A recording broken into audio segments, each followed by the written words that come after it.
বরাবরই প্রকৃতির সঙ্গে যুদ্ধ করে আমরা এখানে বসবাস করি।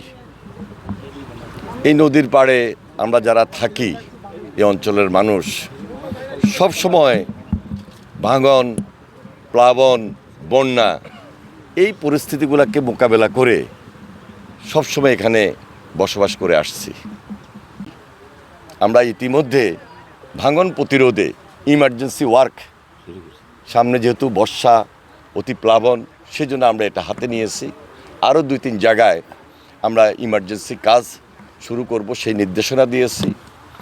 এবং আপনারা জানেন যে এই নদীর অপর প্রান্তে সেখানে উড়িচ্চর, তারপরে স্বর্ণদ্বীপ, বাসানচর সব কিছু মিলে হাতিয়া নদী ভাঙন এলাকা, এই দিকে আমাদের বিশেষ নজর রয়েছে। আমাদের অনেকগুলা প্রকল্পও রয়েছে।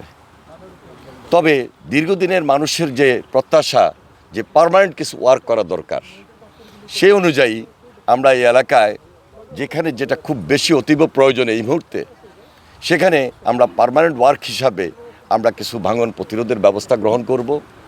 আমরা সেই অনুযায়ী স্টাডি রিপোর্ট কমপ্লিট হওয়ার পর চেষ্টা করব আগামী অর্থ বছরেই এই কাজগুলোকে সমাপ্ত করার জন্য।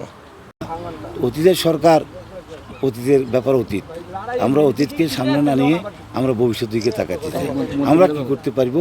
আমরা যেহেতু এখানে বনদস্যু থেকে অঞ্চলের মানুষকে মুক্ত করছি, মানুষকে সেটেলমেন্ট দেওয়ার চেষ্টা করছি, এখানে এই দূর পর্যন্ত রাস্তা ফাঁকা হবে এটা চিন্তা করার কোনো কারণ ছিল না নাকি? কিন্তু রাস্তা ফাঁকা হয়েছে, আরও ফাঁকা রাস্তা ভেঙে হয়ে গেছে। এটা সিডিএসপি শর্ট ডেভেলপমেন্ট সেটেলমেন্ট প্রজেক্টের কারণ হয়েছে। এবং আমরা ওই প্রজেক্টটাকে আবার এনে এই জনপদের মানুষের মধ্যে আবার তাদেরকে সেবা দেওয়ার জন্য, তাদের উন্নয়ন প্রকল্পগুলো এগিয়ে নেওয়ার জন্য চেষ্টা করবো। আর আজকে বিশেষ করে নদী ভাঙন থেকে রক্ষা করার জন্য স্বয়ং মন্ত্রী মহোদয় এখানে নিজে আসছেন।